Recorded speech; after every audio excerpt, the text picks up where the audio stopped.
It appears that entry has begun to slow down, so we'll go ahead and get started. I'm going to start today by welcoming you all and thanking you for joining us. We are doing module 1 of the professional development series, Welcome to Public School, around building high quality transitions into kindergarten. Today's module will be an overview of kindergarten transitions. My name is Marcy Whitcomb. I am the Early Childhood Monitor. I sit on the Early Learning team for the Department of Education. Nicole Medore is also joining us today, and I'd like her to take just a second to introduce herself. Sure. Thanks, Marcy. Good afternoon, everybody. I'm Nicole Medore. I'm the Early Childhood Specialist at the Department of Education. Sorry for the little noise in my email. I haven't figured out how to turn that off yet, but participants are still coming in. So we're going to go ahead and get started. So welcome to today's module. In this module, we're going to work to develop a universal and shared understanding of what transition to kindergarten means to students, families, educators, and community providers. We're going to review some research documenting the importance of these high quality transitions, as well as child outcomes, and look at some graphics excuse me, depicting the components of the process and building stakeholder involvement. So this module is going to provide an overview that supports engagement in the 3 modules that will follow, and we'll do a little overview of those 3 coming up at the end of the session. If you want to go to the next slide, please.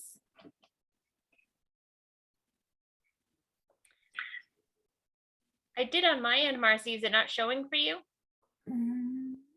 Maybe. Yep, I just didn't have it up. Okay. Okay, great. Okay, perfect. Okay, so a little housekeeping as we get started. Again, I'm on the wrong slide. Okay, this session will be recorded for future use. If you're working in a group, and I know a lot of you registered in groups with your SAU or your agencies, please work together into activities or discussion points that come up through today and the rest of the modules later on. And then please feel free to utilize the chat box with any questions that you have as we're ongoing. We will pause when it's appropriate to answer, and we'll address those at the end of the session. It's important to know that we do have quite a number of participants today, and time-wise, we're going to try to stay on time, ending at 4:30. So we may or may not be able to get to all questions, but we will get to them eventually. So the objectives today, we're going to work to develop a shared understanding of the transition to kindergarten. We're going to work to establish the importance of that transition, work on identifying key components for effective kindergarten transition processes, and we're going to work to gain an understanding of the available training modules in this series and the topics that will be addressed in the next 3 weeks.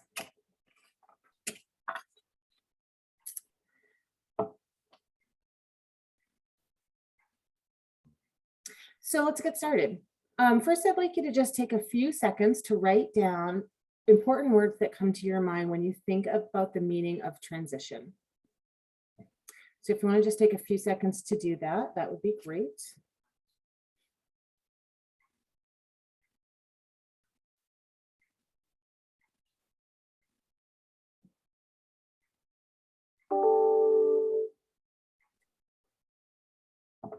Nicole, if you want to move to the next slide, that would be great.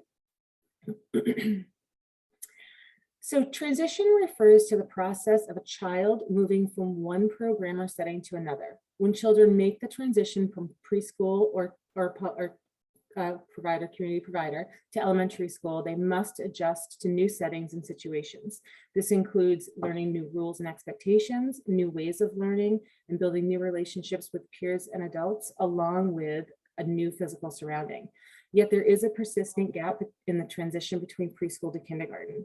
So what I would like you to do as you think about that quote, just see if any of those words that you wrote down kind of resonate through the quote. And then I would like to point out the word must, which is bolded here in the 5th or 6th line, I think. And I really want you to think about, as we go through this session, if children and families must adjust to new settings or situations. We're going to come back to that as we move through. But that word must is something to really think about. So we want to be mindful of, must children be the ones adjusting, and what happens if they have a hard time adjusting, and how can we have those plans in place to ease that adjustment? And that is what we're going to be looking at today and through the next couple of weeks. So we're going to move on to look at the benefits of the transition process. So transition from early learning settings to kindergarten, as we know, is a very important event in children's lives and those of their families, and they can be really challenging for ones who are not prepared for the adjustment. Multiple large-scale research studies have shown us, have found additional benefits to these transitions and working through high-quality transition processes. So they found that the more transition activities that are provided to children and families prior to the actual setting, which include things like visiting the new setting prior to school starting, forming a relationship with a new teacher before school starts, and there are many other activities that we will get to. They're all associated with the following gains in kindergarten, including higher rates of social emotional competence and reduced stress at the beginning of the school year, improved academic growth in kindergarten, and increased family involvement over the year, and stronger outcomes for children who may be living in poverty. It's really important to note that when children experience discontinuities between early learning programs and kindergarten, they may be at greater risk for academic failure and social adjustment problems. Thinking about that, it's important to know that building and implementing a plan for seamless transition from early learning environments, wherever that may be, to kindergarten and public schools can make a significant difference for children's ongoing school success. Okay, I'm going to bring up a link real. So I'm going to put a link to this document in the chat room. Maybe if I can get it copied and pasted here. Okay. Okay, so there's a link in the chat that goes along with this document. So the guiding document series that we've used throughout building this professional development series around kindergarten transitions follows the documents presented by the Institute for Education Sciences, or IES, and the overarching document that they use is this: preparing a school-ready child. So in this series, they look at a school-ready child, they look at a ready school, a ready family, and a ready community, and it's really all about trying to figure out what school readiness really means. So we often look at kindergarten readiness as children being ready with academic, social, and self-help skills, which is definitely a large piece, as we know. In this series, we're also looking at schools being ready for their incoming students, as well as families being ready for those transitions to happen with their children. And then the community as a whole that supports, the community will support and play a part in each of these. So IES produced this four-part series and one-page information sheets, and we will look through each one of them as we move through the modules throughout the training series. This is the overarching document. There is a link to that in the chat box right now.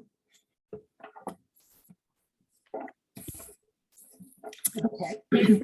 So one of the things that our team at the Department of Education is really hoping to express to folks in the field is this idea of why transition is so important, especially at this young age of 4 and 5 years old and students moving into the public school setting.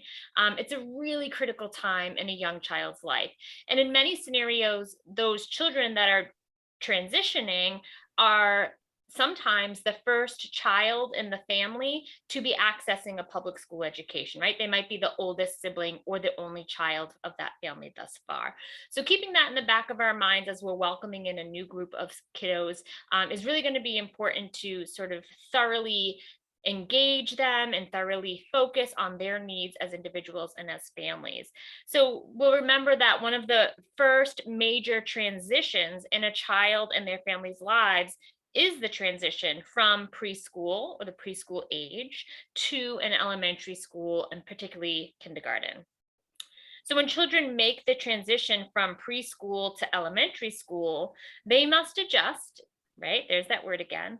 They must adjust to new settings and new situations, right? Including new rules and expectations, new ways of learning, new relationships with peers and adults, relationships that they may have never even experienced outside of the home before, new schedules, new bedtime schedules, wake up schedules, meal schedules. And this could, if your location provides transportation, be a child's first time on a bus, right? They're so used to being in their family's vehicle or someone that they know and trust's vehicle. And now all of a sudden they're on this huge transportation with lots of other kids and more rules, more expectations, right? So being really mindful of those things. And we wanted to make sure that we have a chance to explore some of the different ways that we can support children and families to make those changes less stressful.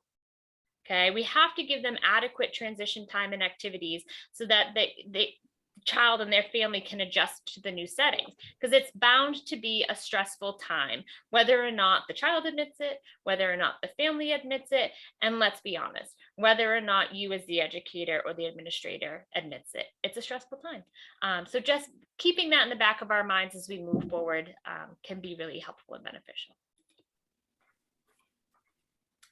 So another piece that we wanted to discuss is understanding and adapting to children's diverse experiences. So a brand new kindergarten class full of 16, 18, 20 plus students is going to be a real mesh of experiences and backgrounds. Students are going to be coming to you who have never attended a childcare or a pre-K program. Or maybe they've attended something, maybe it was full day public pre-K, maybe it was half day public pre-K, maybe it was a special education pre-K where they received early intervention services. Perhaps some children even participate in transitional or developmental kindergarten. There are some schools here in Maine that offer that to their communities. Some students are going to be coming from a childcare center or a childcare home-based center. Sometimes our families, friends, or neighbors provide childcare for our students. Some of those students have likely experienced disrupted educational experiences, right? I'm going to use that word a lot probably here, meaning that they've gone here, it didn't work out, they went here, family moved, etc. And then, of course, we have Head Start. We have Early Head Start and Head Start in Maine, as well as nationally. And many students who enter our public schools have had experience with those locations. So the thing to remember here is that not all formal childcare and pre-K programs are accessible and high quality. There's a variety of accessibility and quality throughout our state. And they're all enrolling students and they're all engaging with families, but sometimes it's in a much different way than how we've known it to be or how we practice it. Oops, sorry about that. I went just a pinch too far. I was just trying to move this out of the way. The other thing too is that not all children enter kindergarten with experience in a formal setting. So that was the first little child there up at the top left, having never attended childcare pre-K and assumably has just been home with their family up until this point. So some important pieces to keep in mind. Okay, we have a quick video clip that we'd like to share. So we're going to watch the video as a whole group in just a moment.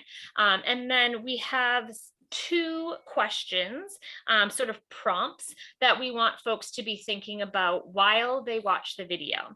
The video is just over 2 minutes long, so it's not going to be, too strenuous. And Marcy is going to put the prompts in the chat box for us. So one of them is going to be, what emotions did the children in the video display? So I'll give you a hint. There's very little to no adults in this video. It's all young children speaking, and a variety of them. So be listening and be thinking about the emotions that they're displaying. And the second prompt to be thinking about while we watch is, how do we as educators validate these emotions? So what emotions are they displaying? And how do we validate them? When the video is over, we're going to ask for folks to share their thoughts either in the chat box, or if you're comfortable, you can unmute and offer it to the whole group there. So just give me a quick transition second. I'm going to end here. While you're setting that up, I also added one extra question because I thought it was valuable and important. And so when I did put the prompts in the chat box, so while you're watching, you can read those. But the one that I added was, are we as educators seeing those first days of school and first few weeks of school through the perspectives? This is the world's first reusable cotton swab. It can remove up to 10 times.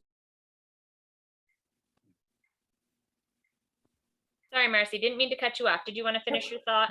Okay, I was also just reading a message in the chat. So yeah, how are we as educators, or are we seeing those first few days and first few weeks of school through the perspective? What is the most exciting thing about kindergarten for you? It's okay. I think I got it out that time. Okay. Okay, I'll go ahead and play now. My apologies.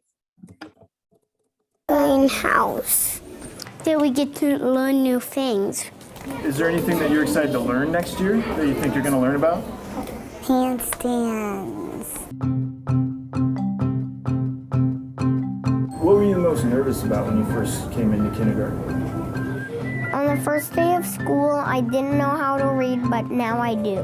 Nice. I was nervous that I wouldn't make friends. Not getting paint on my shawl. I was scared to do the monkey bars. Well, I was nervous about that. I wouldn't get anything right, but I did. What advice might you give somebody that's starting kindergarten to make them feel less nervous about it? Think about your family. I could say cheer up and probably give them something to play with. Be prepared. That you will learn a lot of things and you'll make lots of friends. When somebody's being rude to you, you can just ignore it.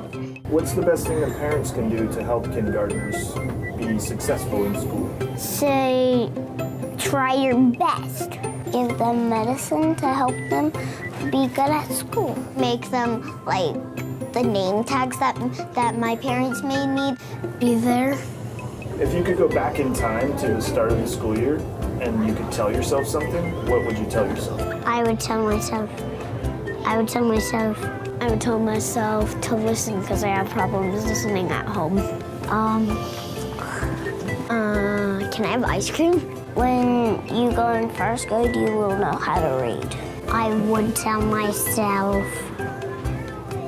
I thought we were gonna have school all the way to Thursday, but we have it all the way to Friday. Eat your lunch. Eat your lunch.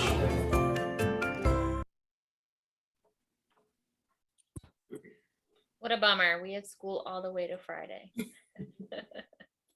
Oh, that makes me chuckle. Okay, so just take a second and back to those prompts. What emotions did the children in the video display? And how do we as educators validate those emotions?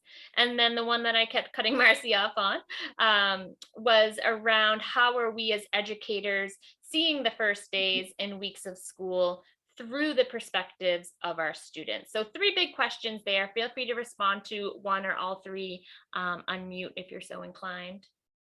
And feel free to utilize the chat room as well, chat box.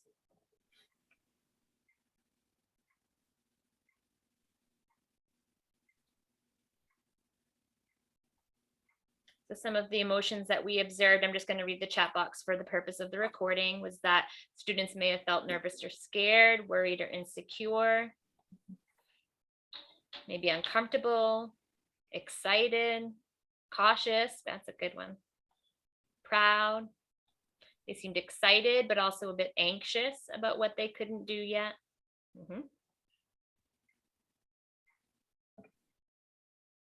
Great ways to describe how the students in the video were feeling. They did seem confident now, right? Being able to sort of give advice or respond to an adult about their experience the way that these students did definitely showed some confidence, I agree, and being proud. So how are we as educators validating these emotions? So maybe you have some specific examples from your own students' transitions into school. What are we doing to say, we hear you, right? We're listening, we get it. By checking in with them, acknowledging different feelings that they might have, telling them it's okay to feel nervous, worried, scared. Yeah, so that's a fantastic point. And I wanted to also add to that those words, worried, scared, nervous, are so important to name, right? Those feelings are so important for us as adults to identify for the children, because they may not know how to say, hey teacher, I'm feeling nervous, or hey teacher, I'm not feeling confident, right? Instead, they might act out, they might reverse into themselves and not be vocal and not be participatory in the classroom, right? They're going to express those emotions in ways that we know what they're called, but they don't, right? So giving them the words and identifying, oh, it looks like you might feel nervous. When I'm nervous, my skin gets clammy, it gets a little hot, my heart beats faster, sometimes my stomach feels upset, right? Validating that those are feelings, those feelings have names, we all experience them, and we're going to work together to get through them. The same with being proud and excited and confident, right? Hey, you're really confident about this. I could use you to help a friend, or I can see that you're smiling and you're really excited to come into school every day. You must be so proud to be a kindergartner. Calling that out, giving that to them. Other examples in the chat box are coming in, sharing a story about yourself when you were younger. Perfect, right? Relating to them. And I would add to that as well, sharing a story with their family. I remember when my daughter started kindergarten, or I remember when my brother started kindergarten, how my mom felt, how I felt, and validating that for them. Great. Reading books with characters. Yeah, that's a great one, especially to share with families and have them do that at home as well. Perfect. Social stories and social videos. Those are my favorite. I love the idea of social stories that you may put together, reaching out over the summer, maybe having families send a photo of their student and maybe talk, what they've been talking about at home, and putting that together for the first couple of weeks of school, which really would give them ownership in their classroom, but also then they're exploring their feelings at home and at school. So you have that connection as well, which is amazing. Yeah. I know a lot of teachers, I mean, this goes back years and years and years, often will allow students to bring in pictures of their families and just make displays of that. That's a nice way for the student to feel connected while they're away from mom or dad or their loved ones. Another one that I've seen often is allowing students to bring something from home in, not to share, not to make public, but just to know that they have that favorite stuffy or the favorite blanket or what have you, to offer comfort if it's needed. Marcy and I spend a lot of times in pre-K classrooms observing and working with pre-K teachers. And one example that I've heard in the past that I loved and would have never thought of is having the current kindergarten classroom, right? So you're 2021 students now, prepare like a letter or a video or something like what we just watched, even to share with the incoming kindergarten students, right? So it's great on both ends because your current kindergarten students are sort of validating that they've done this, they're the experts, they're done and moving on, and they're sort of passing that kindergarten baton on to new younger students coming in. And that can be a great way too to share rules and expectations of the school bus, introduce, who the teacher is, where they hang their jackets up, whatever, things like that. I always loved that idea and share it with others whenever I can. Great. And the third prompt, sorry if this has already been answered in the chat box, I sort of get off on my soapbox here. The third was, are we as educators seeing the first days and weeks of school through the perspectives of our students? So this is a really kind of inner self-reflection question. So if you're brave to say, I never really did that, then bravo to you. But if you're feeling like you're already doing that, you're already sort of putting yourself in the shoes of your students or in the shoes of their families, then that would be good. So I'm not going to make anyone respond to that necessarily, but I would highly encourage you to sort of do that self-inner check about that, and just to sort of keep that in your mind. Great. Okay, I'm going to move us on. Okay. So shifting gears just a pinch, working together with our schools and the communities that we live and work in, right? This has a really important role to play as well. We talk, when I say we, I mean our colleagues at the department, talk a lot about ways that our public schools and their local communities can sort of come together for the benefit of the people who live there, right? Especially the students and families who access our schools for their educational needs. So we wanted to make sure and sort of offer that this slide is a bulleted list that notes the important roles schools and communities play. Okay, it's not an and or communities, right? The statement is very clear. It's schools and communities. Okay, so you have an important role to play in the kindergarten transition process. So we're going to take time for questions from participants around the roles of each of these as they arise. What we're going to do is set up a really brief 3-minute breakout room. You're going to be randomly assigned in small groups, and the breakout rooms are going to be numbered. So 1, 2, 3, 4. So as you transition, just sort of be mindful of what number room you're going to. Room number 1, we'll chat about the first prompt here. Room number 2, we'll chat about the second prompt. Room number 3, and then room number 4, so on and so forth. And Marcy, I think, was going to add these to the chat box so that we had them as well. Perfect. Okay, so just give me 1 second. I'm going to set up the breakout rooms.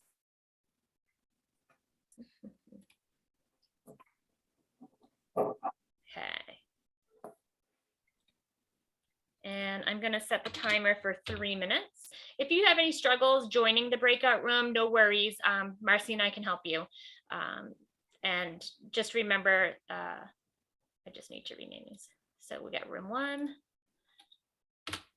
Prompt 1, room 2, prompt 2. Okay, and then room 3. While you're doing that, I do see a message from Angela that her team is all in one room, like physical room. And so, and Martha also, and that's perfectly fine if you all want to join a chat room together, or if you actually don't join a chat room and just sort of turn your camera and microphone off, and you can just chat with your groups there. Yes. Okay, one more to do.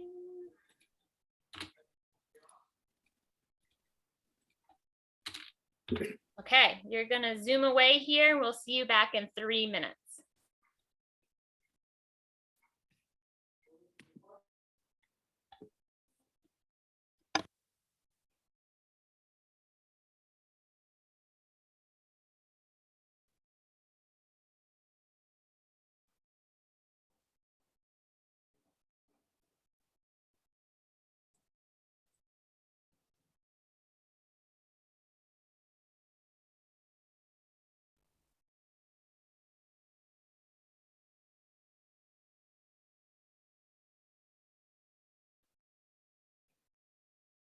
I think that worked. Do you want to stop recording while they're gone? This meeting is being recorded.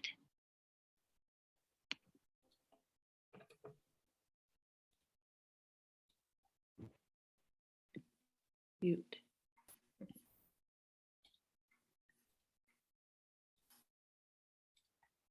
Okay, as folks are coming back in, I'm just going to prompt us to get some feedback. So you didn't have a lot of time, totally aware of that. But these 4 prompts were, our hope was that folks would chat, even if for a short amount of time, about how they could or how they do whichever prompt you were assigned. So room 1 was assigned to prompt 1, and there's a couple of room 1s. So how could you, or how do you provide continuity between early education and care and elementary school programs? So be thinking of your work and wherever it is you work, and how do you feel that is happening now? So go ahead and use the chat box or unmute folks that were in a room that was number 1. We talked about how every school does like different transition activities prior to the kindergartners actually coming in from preschool. So like open houses or pre-K, like kindergarten registration, or having like CDS transition meetings, going and observing students in their preschool setting, or the teachers going to read at the preschool setting so that the kids can get familiar with their faces. Bus transportation. One of the girls said that they do a trick or treat thing with the preschool kids in the fall. Yeah. So all those just different activities that you can start getting familiar, like the students coming in will be familiar with you, and then you can also start to see the kiddos that might be coming into your classroom. Yeah, some really great transition ideas there. Thanks, Holly. How else are folks providing continuity between early care and elementary school programs? Oh, there was quite a few in the chat as well. Yeah, I was just going to read those.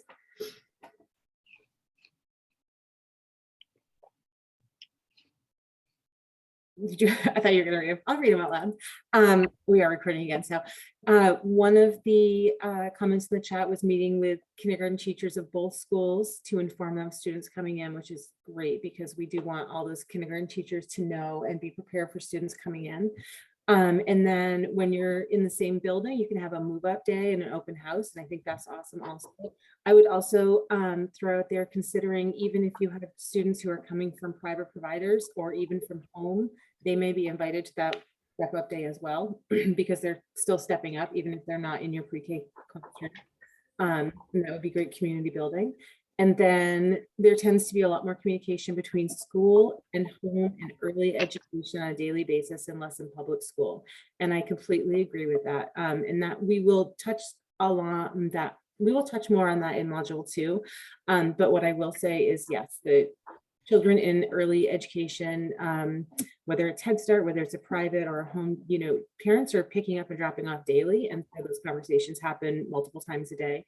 They're also they have a little bit more way of being involved because of that, and less in public school. And so I will throw out that we actually did a survey when we were doing this project and informing us of this professional development series with educators and caregivers around the state and childcare providers. And we also did a separate one with parents around the state. And that actually came up a lot, as when children go into public school, a lot of parents feel like, I had daily communication and now I don't. And so that's something that we will touch on and work on in module 2. And then as we build a plan in module 4, we'll talk about that also. But I think that's a really great point to make. Yeah. And I just wanted to add too, I haven't scanned through the entire chat box, so this may be in there, but just being mindful of the word that's bolded here, number 1, continuity, right? So what we're talking about is sort of picking up where the prior setting left off. So as kindergarten educators, going into, or at least communicating with, the other early education and care programs in your community, right? So that might be a pre-K classroom in your school. It might be Busy Bear Daycare, right? Or it might be the local YMCA. It's wherever the children have possibly attended before coming to you, and finding out from them, how did you do read aloud? How do you serve snack? How do you interact with the families of these students? And then be thinking about, how can I carry that on, right? How can I continue that in my setting? If it's possible, there certainly will need to be tweaks here and there. Nothing's going to be perfect or exact, but being mindful of what the experience was of the student and of the family before, and how that could be made possible in your setting, at least for a transitional period. Okay, prompt 2. So folks who are in a room that had the number 2 on it, how are your schools and your communities committed to the success of the children and families within their community? What were some examples or some ways that showed evidence of?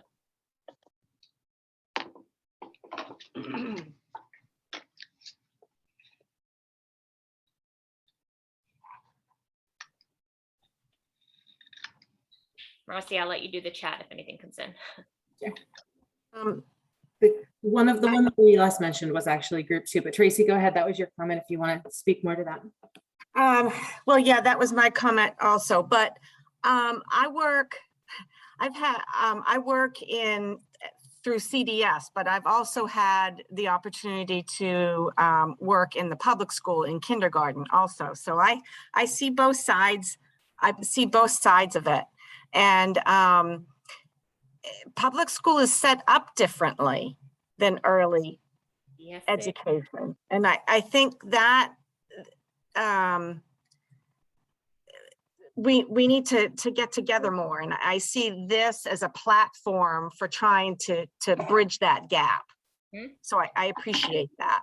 Yeah, you made a great point, Tracy. Public school is much different. And for you to notice that as an adult working in varieties of those settings, hi, by the way, I know you, is really important, and a really important observation to be had. Because if you're feeling that as an educator in this space, certainly our students and families are feeling that as well. And yes, you're exactly right. We would want to be making those connections more obvious and encouraging those relationships more strongly as we move forward as an early learning team and as educators in the field. It's something that is very strong in some places, right? This sort of relationship between schools and communities, and not as strong in others. And that's okay. It's just a learning curve, and something that has to be, and it takes both parties, right? The public school folks need to be as willing and committed to that process as the private care or the CDS or what have you, the folks in those settings. So it takes two, and it takes time and it takes communication, but it's possible. We've seen it done, and it works wonders when it's done well.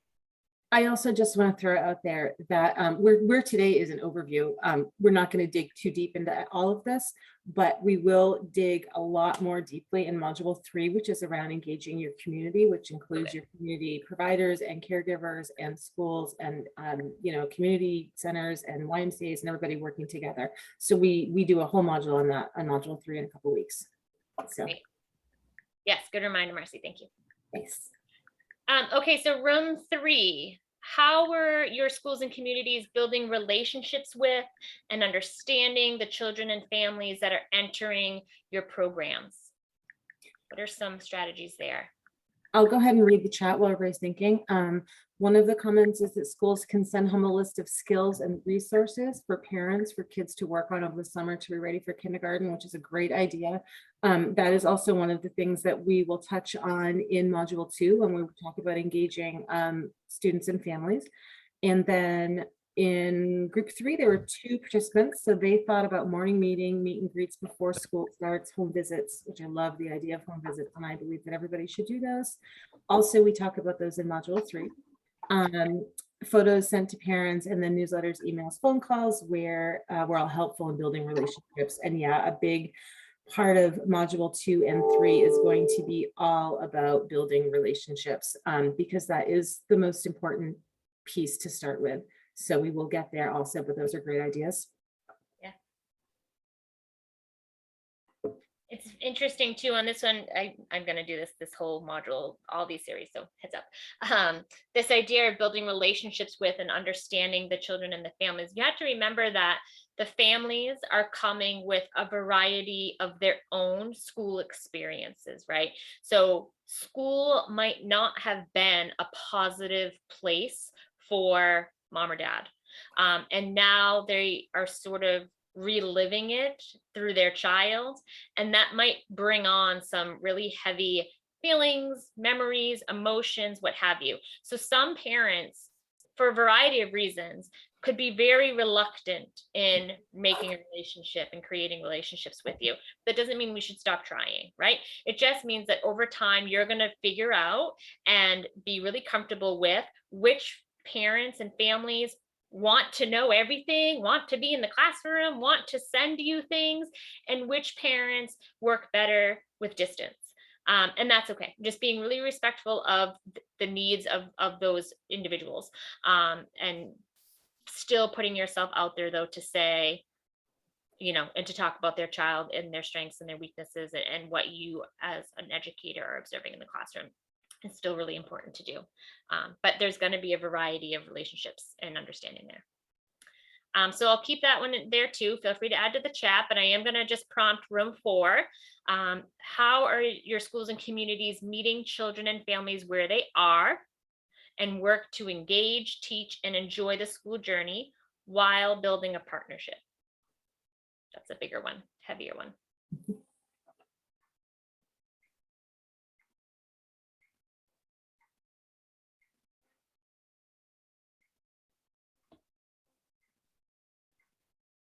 While you guys are thinking, I'll just throw out there that to me, this one is really all about that.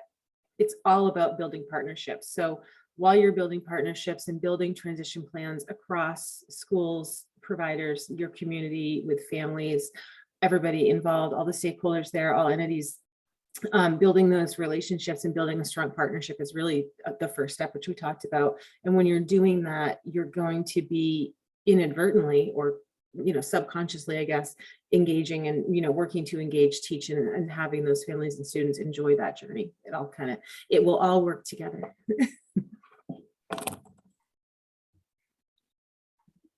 Hi, we just talked about on number 4 how to reassure families that we are taking the kids where they are and moving them forward, and to keep the communication open. And we tried to start talking about ideas of how we could meet the kids and the families before.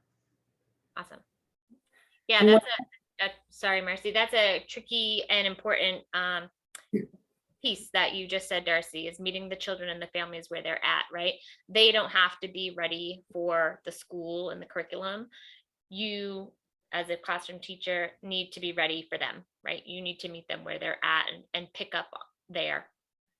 Yeah. I'll just read the last 2 comments in the chat box and then we can move on. But thank you guys also for being so communicative. I love the engagement. It makes me so happy. So one comment was, have social workers, ESL teachers, and other staff involved with kindergarten screening when you reach out. I think that's a great idea. And then family nights, firefighters visiting, local apple orchard trips, drop-in day, family volunteers, step-up day to kindergarten, and all of those wonderful activities also. And those are great. I'd love for you to keep that list for module 3 and 4, because that's going to be really, really important.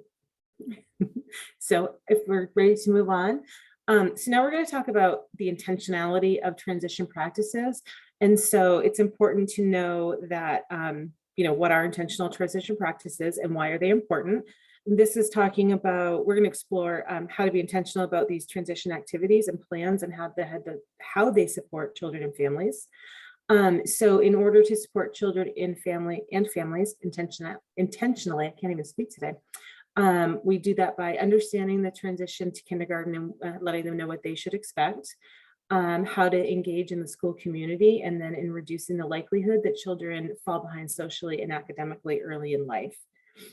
And then just across for today, and we're not going to dig too deeply into this, but across the next couple of modules, just be thinking about how you and your programs are doing that currently, because that's going to be something that we talk about coming up later. And then the second part of intentional practices is around supporting educators and providers to prioritize coordination between the sending program, which would be your preschools, Head Starts, family daycares, public or private childcares, YMCAs, that sort of thing, and the receiving schools, which would be your public school kindergarten classrooms, including each attending IEP transitional meetings. Encouraging preschool and kindergarten teachers to work together to engage parents and caregivers, and that involves alignment across programs, which we will talk about later on in the next module. Ensure regular communication about children's progress, including assessment data, and then that will prepare teachers and schools for the children that they are receiving. And again, there's that alignment piece in there, which enables teachers and programs to be prepared for those children. So it's not all about the students being ready, because students, as we know, develop over a continuum. And so they're not all at one point when they enter kindergarten. So in thinking about that, and again, we will cover this in modules 2 and 3, but in thinking about that, understanding that schools and educators need to be prepared for children all over that continuum, because that is naturally developmentally appropriate for where they will come into school. And that is being intentional. And then we're going to look at key components of high quality transition practices. So School readiness involves more than just children, which we just talked about. School readiness is about everybody being ready. So it's schools, families, and communities working together to those successful transitions for children into a public school classroom and community. This works best when an inclusive and collaborative transition team is formed, inclusive meaning around the community. So when we look at Module 4, when we're building our teams, we're going to look at community providers, community not just community providers, but people in our community that are strong leaders and that really are intentional about working with our schools and building these relationships. And then district and school-wide transition plans being built, as well as individual and family transition plans. And so going forward in our training series, modules 2 and 3, we'll be looking at how families, schools, and communities work together, which I've probably said 20 times already. To become ready. And then module 4 will begin to take a deeper dive into building how to build those high quality, not only plans, but teams as well. And then just kind of looking at child skills and development, they're strongly influenced, as we know, by families and through interactions with other people and environments before coming to school. So that's just something to be very mindful of.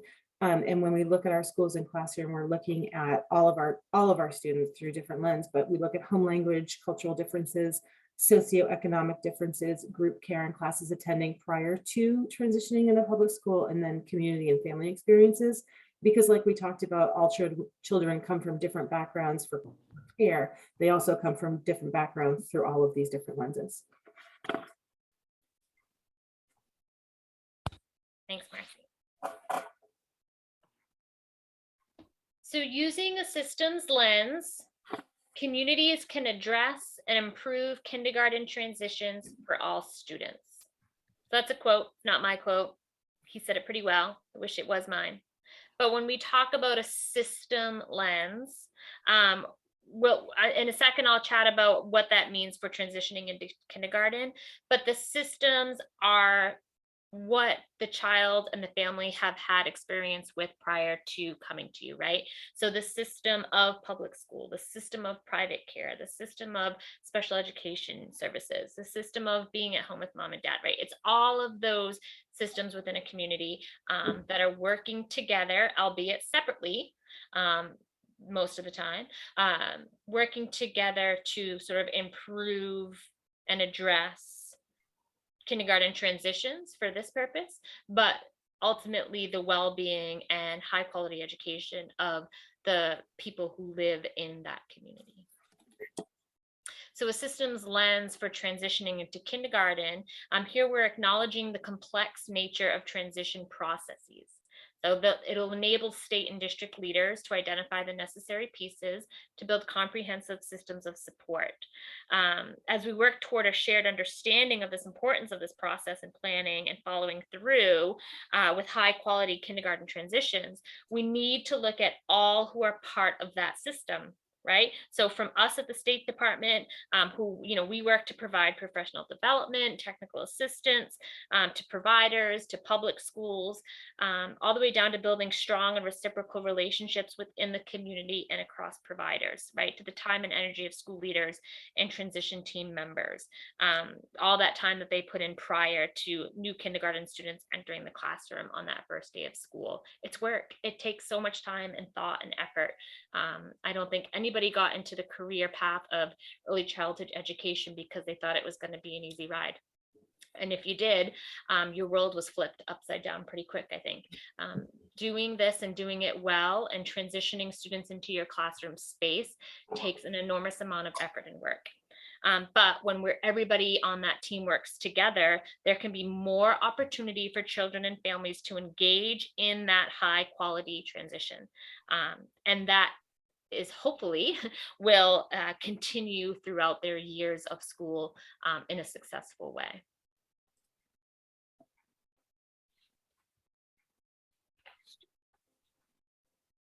So using a shared systems lens, the school, community, and state leaders like us, we can address and improve kindergarten transitions for all students, right? That's the goal here.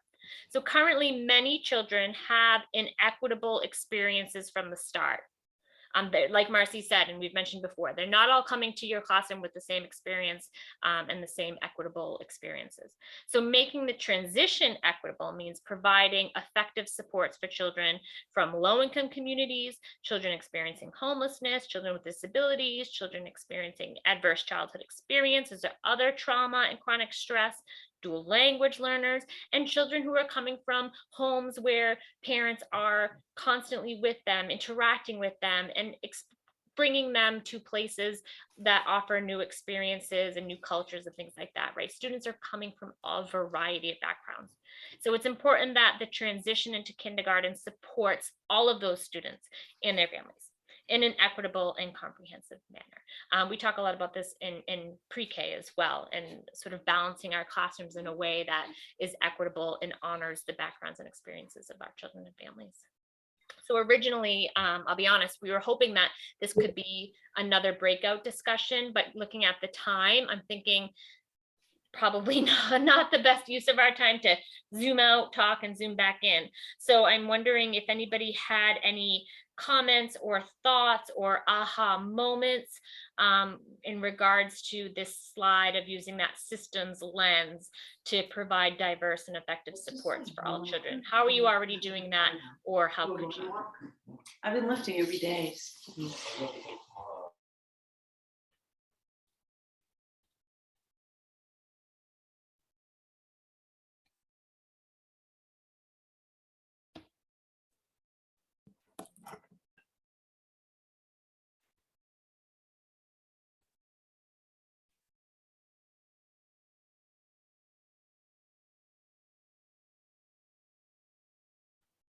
I like the comment in the chat that says, hopefully next year we can get back to more activities involving community members. Yeah, good point. Yep. It's some of this has been a lot.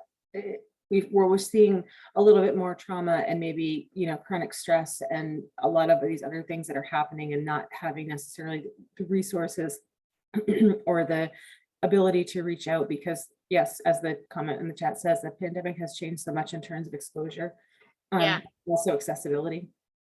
And I think a silver lining of the pandemic has shown how communicative we can be with families and families can be with us, right? So when everything shut down and we couldn't have school in person, like right back in March and April of 2020, we had to really shift gears in how we provided that, right? So of course, many of us went the virtual route, but we found and gained access to all of these really exciting tools that we know how to use now to engage families and engage students that isn't necessarily face-to-face and person-to-person in the same space, right? So it's sort of a silver lining of all of that. Before we were hanging on emails and phone calls. Now we have Seesaw and Google Classroom and all of these other tools that I don't even know the half of that have proven to be successful with engaging families in our classrooms. So use that. Continue to use that. Just because we don't have to have virtual classrooms anymore doesn't mean we can't still be using some of the lessons learned during that time. The next last comment in the chat says, ensuring teachers are educated on ACEs, adverse childhood experiences. Yep. Is that what is there an S that has a word? I don't know what that is. Yeah, I think the S is the experiences. Okay. And how to build resiliency in children will help effectively meet the needs of all children in the classroom. Yes, being trauma informed, having that background and training on ACEs. I do know what that is. I just can't remember what the acronym exactly stands for. But yeah, that's a really, really good. And that's so important right now because, you know, like we've been talking about, children come from all different backgrounds with all of these experiences, some really positive, some not so positive, some really not so positive. And yes, having teachers educated around that is really, really important. Yeah, the Maine Resiliency Building Network offers a lot of information and training around ACEs. So seeing that we are about 2 minutes out, we only have a few slides left. If you want to just move on to the next one. Yeah, so just sort of to wrap up my pieces here, when we think about the importance of a universal understanding of high quality, right, keywords here, kindergarten transition, these are the qualities that we're looking for. A focus on social, emotional, and health needs of children and families, attention to school and community culture, the availability of resources for all stakeholders, including families, children, teachers, providers, and school leaders. And we'll take a closer look at all of these qualities in the upcoming modules. So just 2 or 3 more slides to wrap it all up. An overview of what's to come. So next Thursday, which will be the 17th at 3:30, we're going to be looking at student and family engagement. We're looking at the IES documents, the Ready Child and the Ready Family. Module 3, which will be on Thursday, the 24th from 3:30 to 4:30, will be the school and community engagement. Again, we're looking at the Ready School and Ready Community documents. And then module 4 is building transition teams and plans. Resources to be determined. They don't have an actual document for that. So there are a lot of resources in that one. And then for more information, I'm going to put the link in the chat room, but we actually have on our early learning website a bunch of transition pages. So we have a page for providers and educators with resources and information, one for families and caregivers resources information, and then one with our modules. These modules will be posted there along with a very extensive facilitator guide and the recordings from this series as well, eventually. And so that link is in the chat room. And we're right at 4:30, so that was pretty good timing. But I do have a few minutes available if anybody has any questions or wants to talk about any other thoughts, digging deeper, that sort of thing.